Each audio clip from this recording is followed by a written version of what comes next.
It was a Tuesday morning when the world changed forever. The sun was rising over Fort Liberty in North Carolina, painting the sky in soft shades of orange and pink. Birds sang in the trees. Soldiers went about their morning routines. Everything was normal, peaceful, ordinary. Then the sky turned red. Danny Reyes was underground when it happened. He was a sergeant, 34 years old, with tired eyes and rough hands. He had spent 2 tours overseas and had seen enough violence to last a lifetime. That morning, he was checking supply inventory in the basement storage area. It was boring work, but someone had to do it. The first explosion shook the ground so hard that boxes fell from the shelves. Danny grabbed a support beam to keep himself from falling. The lights flickered, then went out. Emergency red lights came on a moment later. He heard screaming from somewhere above. Then more explosions, one after another, so close together they sounded like thunder that would not stop. Danny grabbed his rifle and ran for the stairs. His heart was pounding. His training kicked in, and his mind became sharp and focused. He did not know what was happening, but he knew it was bad. When he reached the surface, he stopped and stared. The base was on fire. Buildings that had stood for decades were now piles of burning rubble. Soldiers ran in every direction, some carrying wounded friends, others firing weapons at the sky. And in that sky, blocking out the morning sun, were ships. They were enormous. Each one was bigger than an aircraft carrier, shaped like sharp black triangles with no visible windows or markings. They hung in the air without any sound, without any visible engines. They were so large and so strange that Danny's brain struggled to understand what he was seeing. Then one of the ships fired. A beam of bright blue light shot down from its belly. Where it touched the ground, everything disappeared. Not exploded, not burned, just gone. A perfect circle of nothing where a building had stood moments before. Danny felt something he had not felt in years. Fear. Real, deep, bone-shaking fear. He ran. Across the world, the same scene played out in 1,000 different places. Military bases, government buildings, power plants, communication centers, all were struck in the first hour. The attacks were precise and devastating. Whatever these invaders were, they knew exactly where to hit. In Washington, D.C., the Pentagon was gone. The White House was a smoking crater. But deep underground, in a bunker built to survive nuclear war, General Patricia Cole was still alive. She was 61 years old, with gray hair cut short and eyes that had seen every kind of crisis. She had served her country for 40 years. She had helped plan wars, end conflicts, and negotiate peace. Nothing in her long career had prepared her for this, but she was not the kind of woman who gave up. Around her, officers scrambled to make sense of the chaos. Communication lines were down across the country. Satellite feeds showed the same nightmare everywhere. Those black ships, those blue beams, that endless destruction. "What are we dealing with?" she asked, her voice calm and steady. A young officer looked up from his screen. His face was pale. "General, we don't know. The ships don't match anything in our databases. The technology it's not from Earth." Patricia Cole had considered many threats in her career: nuclear war, terrorism, cyber attacks. She had never seriously considered aliens. Few people in the military did. It seemed like something from movies, not real life. But the evidence was burning across her screens. "Get me whoever is still standing," she said. "Army, Navy, Air Force, Marines, anyone with a weapon and the will to fight. We're not done yet." 6 hours after the first attack, the invaders made contact. Every screen on Earth, every phone, every television, every computer suddenly showed the same image. A face appeared, though it was not a human face. The creature had gray skin stretched tight over a skull-shaped head. Its eyes were large and completely black, like pools of oil. When it spoke, its mouth did not match the words, which came through in perfect English. "I am High Sovereign Kethran of the Vorath Collective. Your world has been selected for integration into our empire. This process is not negotiable. You have 72 hours to surrender all military forces and submit to our authority. If you comply, the transition will be peaceful. If you resist, you will be cleansed from this planet. This is not a threat. It is simply what will happen. Choose wisely. The screen went black. Danny Reyes watched the message on a phone he had taken from a dead soldier. He was hiding in a drainage ditch 2 miles from what was left of the base. Around him, a small group of survivors had gathered. Some were wounded, all were scared. One of them, a young private with blood on his face, looked at Danny with desperate eyes. "What do we do, Sergeant? What the hell do we do?" Danny looked at the sky. Those massive ships were still there, blocking out the stars that were beginning to appear as night fell. They were so powerful, so advanced, so utterly beyond anything humanity had ever built. But Danny had spent his whole life fighting against impossible odds. He had grown up poor in a small Texas town where nobody expected him to become anything. He had survived 2 wars that had killed better men than him. He had buried friends and carried their memories every single day. He was tired. He was scared. But he was not ready to give up. "We survive," Danny said. "We find others. We fight back." The young private shook his head. "Fight back? With what? Did you see those ships?" "We can't fight that." Danny looked at him, and something hard appeared in his eyes. "People have been telling me what I can't do my whole life. I stopped listening a long time ago." He stood up and checked his rifle. It was an old M4, the same kind he had carried overseas. Simple, reliable, human. "Anyone who wants to live, follow me. Anyone who wants to surrender, stay here and wait for those things to find you. But I'm not kneeling for anyone. Not today. Not ever." He started walking into the darkness. One by one, the others followed. Across the world, in basements and bunkers and mountain hideouts, similar scenes were unfolding.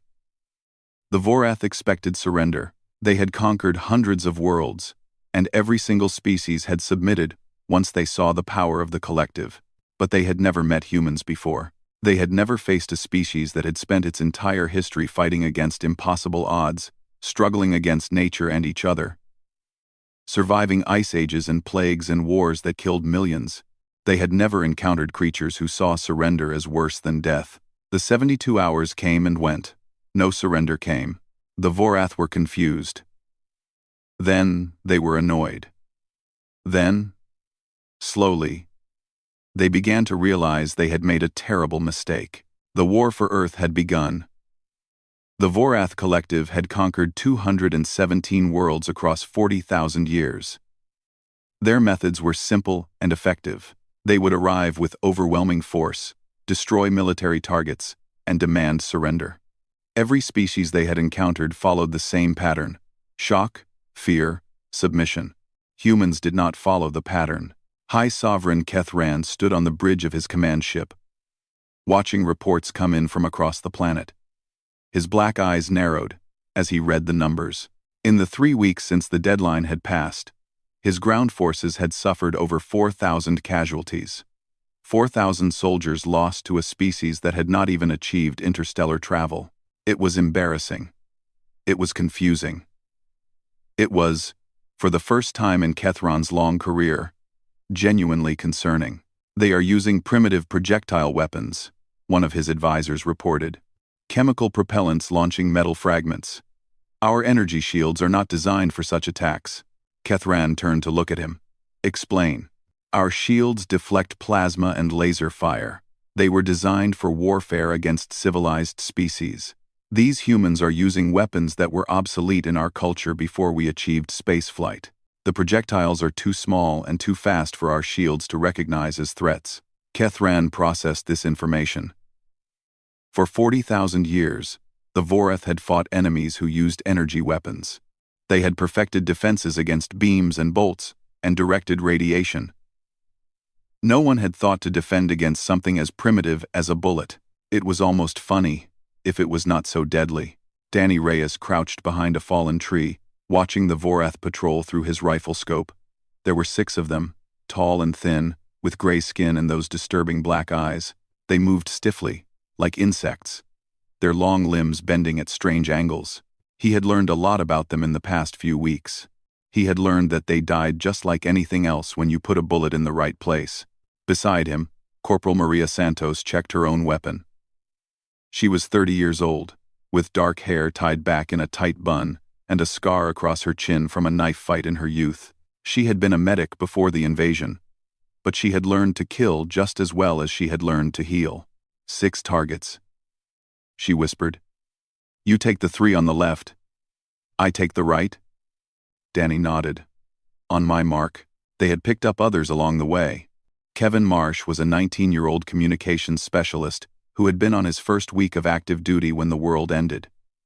He was scared most of the time, but he refused to run. He was positioned 50 meters away, ready to provide covering fire. And then there was Dr. Helen Park.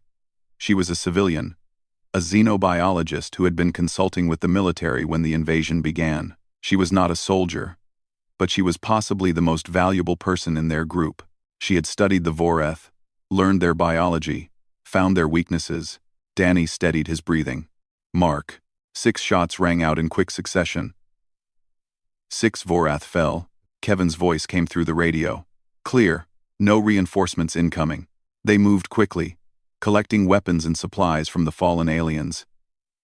Helen knelt beside one of the bodies, examining it with scientific interest even as others might have felt only disgust. Look at this, she said, pointing to the wound in the creature's chest. The exoskeleton cracked like an eggshell. They're built for flexibility, not strength. Their bodies are adapted for low-gravity environments. Danny crouched beside her. What does that mean for us? It means they're physically weaker than humans. Our muscles are denser. Our bones are stronger. We evolved on a heavy-gravity world with harsh conditions. They evolved somewhere gentler. She looked up at him with something like hope in her eyes. One-on-one, without their technology, we could beat them with our bare hands. This information spread through the resistance networks like wildfire. Humans were stronger. Humans were tougher. The aliens bled. The aliens died. They could be beaten. In Chicago, a retired mechanic named Lou Grady had organized his neighborhood into a fighting force. Before the invasion, he had been a quiet man who spent his weekends fixing old cars and watching football. Now he led raids against Vorath supply convoys, using homemade explosives and hunting rifles. His group had started with 12 people. Now it numbered over 200. In rural Montana, a community of hunters and farmers had turned their land into a fortress. They knew the mountains better than any alien ever could. Vorath patrols went into those mountains and did not come out. In cities and towns across the world, ordinary people became warriors. Teachers and doctors and bus drivers picked up weapons and learned to fight. Parents defended their children with kitchen knives and baseball bats. Grandparents who had survived old wars taught young people how to make bombs from household chemicals. The Vorath had expected to fight an army. Instead, they were fighting a species. General Patricia Cole coordinated what she could from her underground bunker. Communication was difficult, but not impossible. Ham radio operators, satellite phones, even old telegraph lines, humans found ways to talk to each other. She received Helen Park's report about Vorath biology and immediately saw its importance. She ordered it distributed to every resistance cell they could contact. They came here thinking we were primitive, she told her staff. They thought our weapons were obsolete. Let's show them how wrong they were. The Vorath began to adapt. They brought heavier armor. They started traveling in larger groups. They learned to fear the sound of human weapons. But for every tactic they developed, humans developed a counter. Heavier armor meant slower movement, which meant easier ambushes. Larger groups meant bigger targets for improvised explosives. The aliens were fighting a war they had never trained for, against an enemy that refused to follow any rules they understood. Danny's group grew. 20 became 50. 50 became 100. They operated in the mountains of North Carolina, striking Vorath positions and disappearing before reinforcements could arrive. One night, sitting around a small fire in a hidden camp, Kevin Marsh asked the question that was on everyone's mind. Do you think we can actually win this? Danny stared into the flames. 3 weeks ago, he had watched his base burn. He had seen weapons that could erase buildings from existence. He had faced an enemy from the stars with nothing but a rifle and determination. I don't know if we can win, he said honestly. But I know we can make them bleed. I know we can make them pay for every inch of ground they take. And I know that as long as we're fighting, we haven't lost. Maria nodded. My grandmother survived a civil war when she was a child. She told me stories about hiding in the mountains, about fighting with almost nothing. She said the one thing you can never let them take is your will to resist. Helen looked up at the stars, at the dark shapes of Vorath ships passing overhead. They've conquered hundreds of worlds. They've never failed. They don't know how to fail. A small smile crossed her face. I think we're about to teach them. Somewhere above them, High Sovereign Kethran was reaching the same conclusion. He looked at the casualty reports, at the maps showing red dots of resistance spreading like a disease across the planet. He had been a military commander for 300 years. He had never seen anything like this. These humans were not more advanced. They were not smarter or better equipped, but they had something his soldiers lacked. A fire in them that would not go out. A stubbornness that bordered on madness. He began, for the first time, to wonder if he had underestimated them. 6 weeks into the invasion, the Vorath controlled the skies. Their ships patrolled every continent. Their weapons could strike anywhere on the planet within minutes. By every measure of traditional warfare, they had won. But they could not hold the ground. Every city they occupied became a battleground. Every road they traveled became an ambush site. Every night brought new attacks, new explosions, new casualties. Their soldiers were afraid to sleep. Their officers were afraid to leave their fortified positions. High Sovereign Kethran studied the maps in his command center. Red markers showed areas of active resistance. 6 weeks ago, there had been a few dozen. Now, there were thousands. They spread across every continent like drops of blood seeping through fabric. How is this possible? He demanded. We control their communications. We destroyed their governments. We eliminated their military command structure. His chief advisor shifted uncomfortably. The humans do not require central command, High Sovereign. They organize themselves. Small groups operating independently, sharing information through primitive means we cannot intercept. Then intercept them manually, find their leaders and destroy them. We have tried. When we kill one leader, another takes their place. Often several others. It is as if destroying them makes them multiply. Kethran felt something he had not experienced in decades. Frustration. In the Carolina Mountains, Danny Reyes had become exactly the kind of leader the Vorath could not understand. He did not command from safety. He fought alongside his people. He carried the same weapons, ate the same food, slept on the same cold ground. His unit had grown to nearly 150 fighters.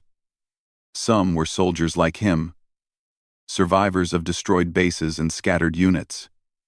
Others were civilians who had never held a weapon before the invasion. It did not matter. Everyone learned. Everyone fought. General Cole's voice crackled through the radio one evening. The connection was weak, bounced through a dozen relay stations to avoid detection. Sergeant Reyes, I have a mission for you. High priority. Danny listened carefully as she explained. The Vorath had established a forward command post in the ruins of Atlanta. It coordinated all their operations across the southeastern region. If it was destroyed, their forces would be blind and confused for weeks. It's heavily defended, Cole warned. This won't be like your hit-and-run raids. This will be a full assault. Danny looked at his people gathered around the fire. Maria was cleaning her rifle. Kevin was helping Helen organize medical supplies. Others were eating, talking quietly, trying to find moments of normalcy in the chaos. We'll do it, he said. They moved at night, traveling through forests and abandoned towns, avoiding Vorath patrols. It took 4 days to reach the outskirts of Atlanta. The city was a ghost. Buildings stood empty and dark. Cars sat abandoned in the streets, covered in dust and ash. The Vorath had not destroyed Atlanta, they had simply emptied it, forcing the population into camps outside the city. The command post was in what had been a sports stadium. The Vorath had reinforced it with their own materials, adding strange metal structures and pulsing energy shields. Hundreds of soldiers patrolled its perimeter. Danny studied it through binoculars. "Helen, talk to me. What are we looking at?" Helen pointed to different sections of the structure. "The shields are strongest at the main entrances. But see those vents along the upper level? They're exhaust ports for their cooling systems. The shields don't cover them, they can't, or the systems would overheat. Can we get in through there? It'll be tight. And once we're inside, we'll need to reach the central command hub. That's where their communications equipment will be." Danny nodded slowly. "We split into 3 groups. First group creates a diversion at the main gate. Second group provides covering fire. Third group goes through the vents." Maria stepped forward. "I'm going through the vents with you. I need you leading the covering fire team." "No." Her voice was firm. "Someone needs to watch your back in there. Kevin can lead the covering fire." "I'm coming with you." Danny saw the look in her eyes. He had learned not to argue with that look. The attack began at midnight. The first explosion lit up the sky, a truck packed with homemade explosives driven into the main gate. The Vorath responded immediately, soldiers pouring out of the stadium to meet the threat. That was when the second group opened fire from the surrounding buildings. Bullets rained down on the confused aliens, forcing them to take cover, drawing more and more soldiers away from the structure. Danny led the third group, just 15 people, all that could fit through the vents up the side of the stadium. They moved quickly and quietly, climbing the damaged walls, finding the exhaust ports Helen had identified. The vents were tight, barely wide enough for a human body. They crawled through darkness, the metal hot against their hands and knees, the sound of battle muffled below them. They emerged in a maintenance corridor. 2 Vorath guards stood nearby. Danny and Maria killed them before they could raise an alarm. "This way," Helen whispered, checking a stolen Vorath data tablet. "The command hub is 2 levels down." They fought their way through the structure. Every corner brought new enemies, new battles, new deaths. Danny watched 3 of his people fall in the first 5 minutes. Then 2 more. Then another. But they kept moving. They could not stop. They could not fail. The command hub was a massive room filled with glowing screens and humming machines.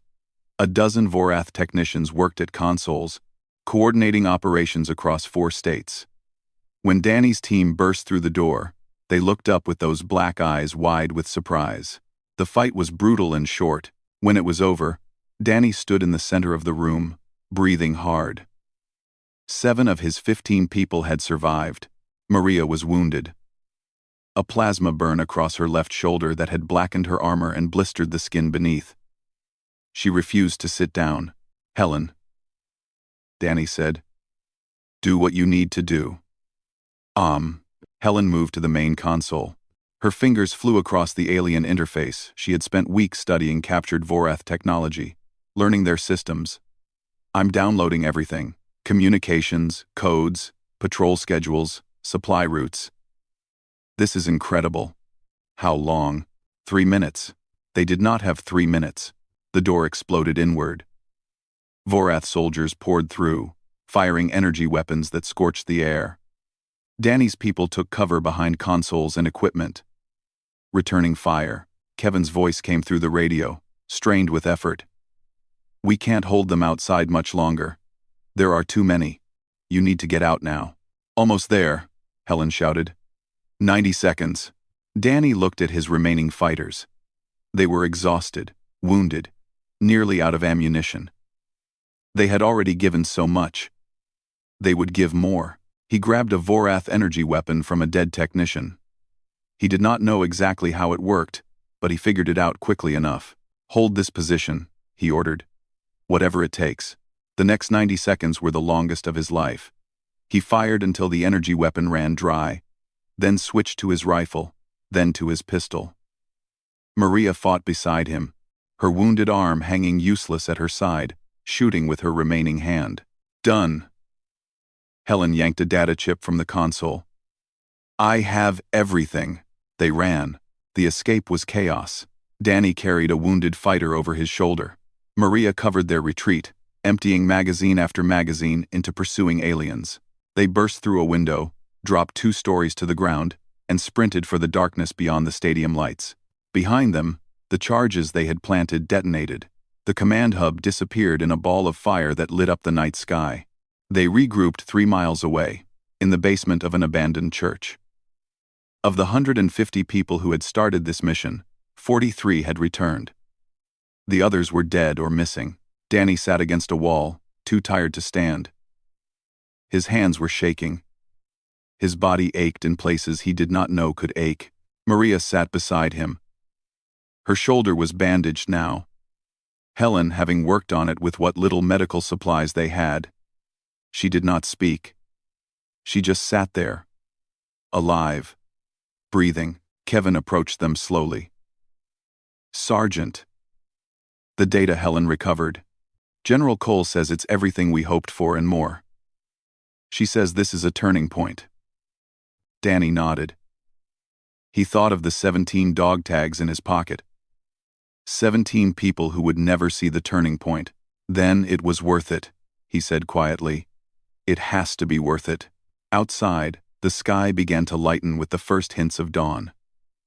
Somewhere in orbit, High Sovereign Kethron was learning that his southeastern command structure had just gone dark. For the first time in his long career, he felt something very close to fear. The humans were not just surviving, they were fighting back. And they were winning. 3 months after the invasion began, High Sovereign Kethran stood before the Supreme Council of the Vorath Collective. The council chamber was vast and cold, located on a station orbiting a dead star thousands of light years from Earth. The 5 members of the council watched him with expressionless black eyes. Explain yourself, the eldest counselor demanded. You were given the finest fleet in the collective. You were sent to subjugate a primitive world that had not even achieved interstellar travel. Yet your casualty reports grow longer each day. Kethran had prepared for this moment. He had known it was coming. Honored Council. The humans are unlike any species we have encountered. They do not respond to fear as other species do. They do not calculate odds or measure costs. When faced with certain defeat, they do not surrender. They fight harder. Absurd, another counselor said. All species follow the same patterns. Self-preservation is the foundation of intelligent behavior. Not for them. Kethran activated a holographic display. Images appeared in the air, scenes from the invasion. Humans charging Vorath positions with weapons that had no chance of penetrating their armor. Humans throwing themselves on grenades to save their companions. Humans fighting with rocks and sticks when they ran out of ammunition. I have seen soldiers who should have retreated continue to advance. I have seen wounded warriors refuse evacuation. I have seen civilians with no military training attack armed soldiers because they would rather die than submit. Kethran paused. They call it courage. I call it madness. But whatever it is, it makes them dangerous. The council was silent for a long moment. What do you recommend? The eldest counselor finally asked. Kethran straightened his posture. I recommend the extinction protocol. We cannot hold this planet with conventional forces. The humans are too many, too determined, and too adaptive. If we cannot control them, we must eliminate them. The extinction protocol was the Vorath's final solution for troublesome worlds. Biological weapons designed to attack specific genetic markers. Once deployed, they would spread through the atmosphere, the water, the soil. Every human on Earth would die within weeks. The planet itself would be rendered uninhabitable for centuries. The council deliberated for 3 days. In the end, they approved the request. On Earth, the resistance intercepted the transmission. General Patricia Cole sat in her bunker, reading the decoded message on her screen. Her face was pale, but her voice was steady when she spoke. They're bringing weapons of extinction. Biological agents that will kill every human being on the planet. She looked around at her staff, at the tired faces of men and women who had fought so hard for so long.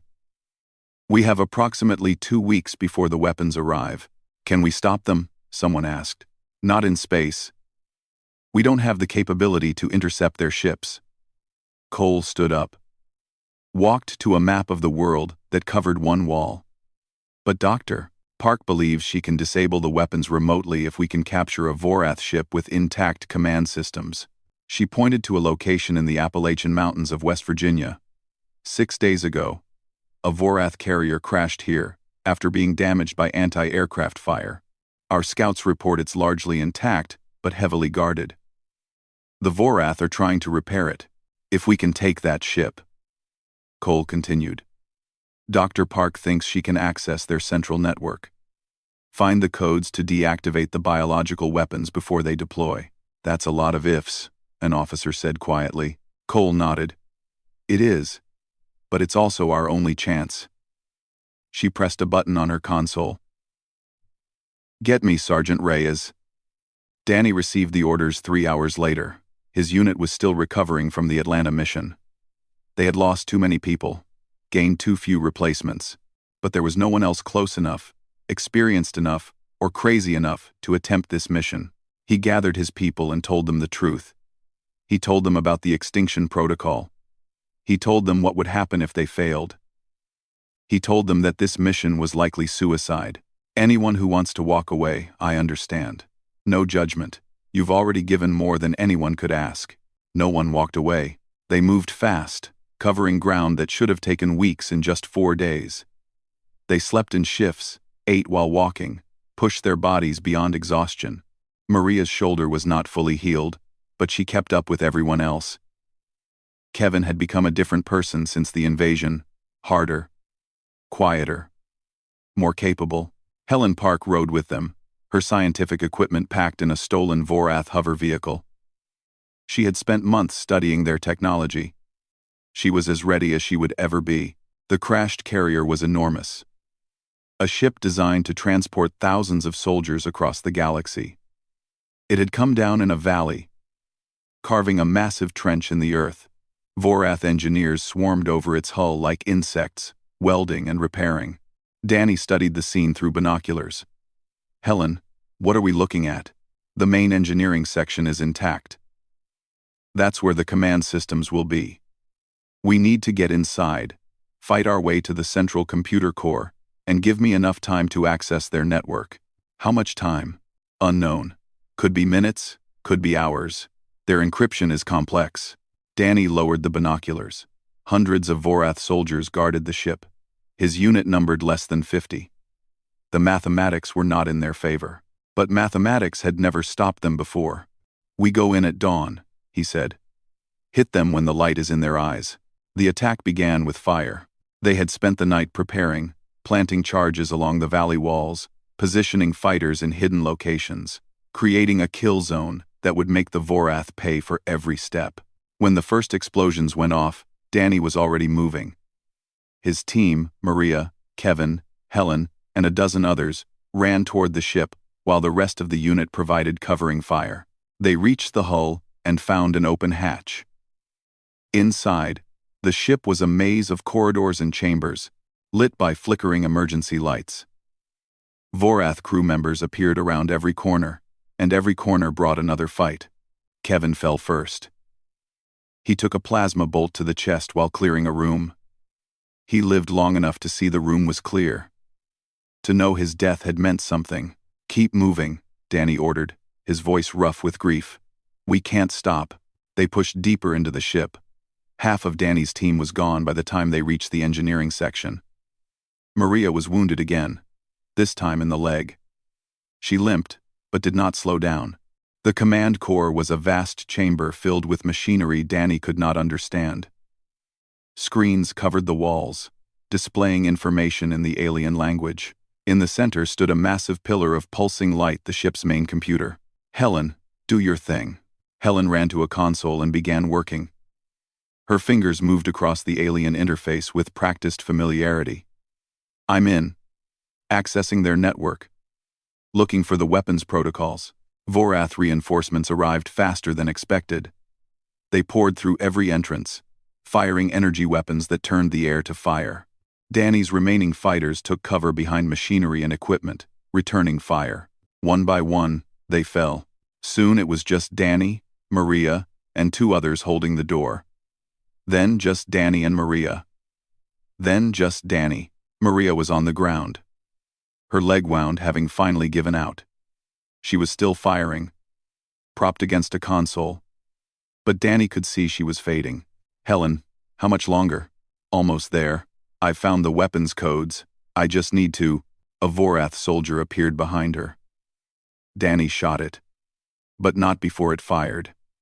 Helen screamed as the blast caught her arm. She kept working. Her left arm hung useless, burned nearly to the bone, but her right hand still moved across the console. Danny stood in the doorway, alone. Vorath soldiers filled the corridor beyond. He had one magazine left. 15 bullets. There were at least 30 aliens. He thought about his mother, who had died when he was 17. He thought about his father, who had never told him he was proud of him. He thought about Maria, bleeding on the floor behind him. He thought about Kevin, who had been so scared but had never run. He raised his rifle. "Come on then," he said quietly. "Let's see how many of you I can take with me." The Vorath charged. Danny fired. Bodies fell. He lost count of how many he killed. 8, 10, 12. Then his rifle clicked empty.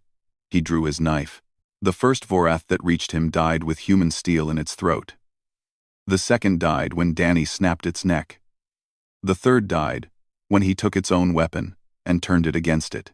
He was wounded now, plasma burns and cuts covering his body. He did not feel them. He felt nothing but the cold determination that had kept him alive through everything. "Done." Helen's voice was weak but triumphant. "I've transmitted the deactivation codes. The weapons will shut down remotely. They can't stop it." Danny killed another Vorath, then another. He was running on nothing but will. His body screamed for him to stop, to fall, to give up. He did not give up. The remaining Vorath hesitated. They looked at this single human, covered in blood, surrounded by the bodies of their comrades, still fighting. Something in their black eyes flickered, something that might have been fear. Then Maria's voice came from behind him. "Danny, it's done. It's over." He stood there, swaying on his feet. The knife dropped from his fingers. The world began to go gray at the edges. He saw Maria crawling toward him. He saw Helen slumped over her console. He saw the Vorath pulling back, retreating, confused by an enemy they simply could not understand. Then he saw nothing at all. Danny Reyes woke up in a field hospital 3 days later. His body was wrapped in bandages. Machines beeped softly beside his bed. For a long moment, he did not know where he was or how he had gotten there. Then Maria's face appeared above him. "Hey there, hero," she said softly. Her arm was in a sling, her leg bandaged, but she was smiling. "Welcome back." "Helen?" Danny's voice was a rough whisper. "Alive." "Lost her arm, but she's already complaining about not being able to work fast enough. Doctors say she'll be fine." Danny closed his eyes. Relief washed over him like warm water. The mission? Quote, "Complete success. The extinction weapons deactivated in orbit before they could deploy. General Cole says you saved the entire human race." Maria paused. "They've put you in for every medal they can think of. Not that medals mean much anymore." Danny tried to sit up and immediately regretted it. Pain shot through his body from a dozen different wounds. "The Vorath?" Maria's smile grew wider. "That's the best part. Lie back and listen." Across the world, everything had changed. The deactivation of the extinction weapons had not just saved humanity, it had broken the Vorath's spirit. For the first time in 40,000 years, they had failed. Their ultimate weapon had been turned against them by a species they considered primitive, and humanity had not stopped fighting. General Cole's coordinated global offensive was the largest military operation in human history. Resistance cells on 6 continents attacked simultaneously. Captured Vorath weapons were turned against their makers. Civilian pilots flew patched-together aircraft against alien interceptors. Farmers and teachers and office workers picked up rifles and charged fortified positions. The Vorath, already demoralized, could not adapt quickly enough. Their commanders had spent thousands of years winning easy victories. They did not know how to handle defeat. They did not know how to fight an enemy that grew stronger with every setback. In Asia, a coalition of survivors overran a Vorath supply depot, capturing enough weapons to arm an entire army. In Europe, resistance fighters destroyed a communication hub that blinded alien forces across the continent. In Africa, South America, Australia, everywhere, humans rose up. High Sovereign Kethran watched his empire crumble. He stood on the bridge of his command ship, surrounded by screens showing disaster after disaster. His fleet was in chaos. His ground forces were being overwhelmed. 40,000 years of conquest. And this single primitive world was destroying everything. High Sovereign, his advisor said quietly. The council has authorized retreat. Kethran did not respond immediately. He stared at the blue and green planet on his main screen. Such a small world. Such a seemingly weak species. They had no faster-than-light travel, no energy shields, no plasma weapons. By every measure the Vorath used, they should have been easy prey, but they were not weak. They had never been weak. The Vorath had simply failed to understand what true strength looked like. Begin withdrawal. Kethran ordered. All ships, all forces, leave this world. OPZ. OP. Leave this world. As his fleet began to lift away from Earth, Kethran composed a message. It was not addressed to the Council or to his fellow commanders. It was addressed to the archives, to be stored in the permanent records of the Vorath Collective. He spoke of what he had witnessed. He described the humans in detail, their biology, their psychology, their strange and terrible determination. He explained how they had fought against impossible odds, how they had refused to surrender even when surrender was the only logical choice, how they had turned their own primitiveness into a weapon. And he concluded with a recommendation. Earth was to be designated a quarantine zone. No Vorath ship should approach within 50 light-years of its sun. The species that lived there was not to be disturbed, provoked, or contacted in any way. Let them have their small world, Kethran wrote. Let them keep their violent nature contained. Because if they ever develop the technology to travel the stars, if they ever bring that determination and that fury to the wider galaxy, then may the gods help us all. On Earth, people emerged from hiding to watch the alien ships rise into the sky. In cities and villages, in mountains and deserts, humans looked up and saw their enemies fleeing. There was no celebration, not yet. The cost had been too high. Millions were dead. Cities lay in ruins. Entire regions had been rendered uninhabitable by the fighting. The world would spend generations recovering from what had happened. But humanity had survived. More than survived, they had won. Danny Reyes was released from the hospital 2 weeks after the last Vorath ship left Earth's atmosphere. He walked slowly, still healing, still weak. But he walked. Maria met him at the door. Helen was there too. Her missing arm replaced by an empty sleeve, pinned to her shoulder. Kevin's parents had come to see him, to thank the man who had served alongside their son at the end. What now? Maria asked as they stepped outside into the sunlight. Danny looked up at the sky. It was blue and clear. No dark shapes blocking the sun. No alien ships casting shadows over the world. Just clouds and birds, and the promise of better days. Now we rebuild, he said. And we remember. He traveled back to Texas, to the small town where he had grown up. Much of it was gone, destroyed in the early days of the invasion. But some buildings still stood. His mother's house was one of them. He found her garden in the backyard, overgrown and wild after months of neglect. He spent a week clearing it, pulling weeds, turning soil, planting new seeds. It was simple work, quiet work. After everything he had done, everything he had survived, it felt good to create something instead of destroy. Maria visited him there sometimes. They did not talk much.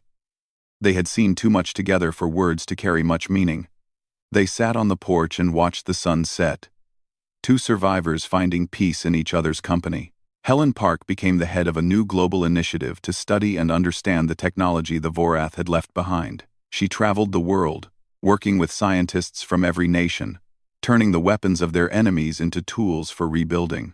General Cole retired from military service. She had given everything she had to the war effort. Now she wanted to spend whatever years remained to her helping her country heal. And across the world, in thousands of places, similar stories unfolded. Soldiers returned home. Families reunited. Communities began the slow process of putting themselves back together. It would take decades. It would take generations. The scars of the invasion would never fully heal, but humanity had proven something to the universe. They had shown every watching civilization, every species that might one day look toward Earth, what happened when you attacked their world.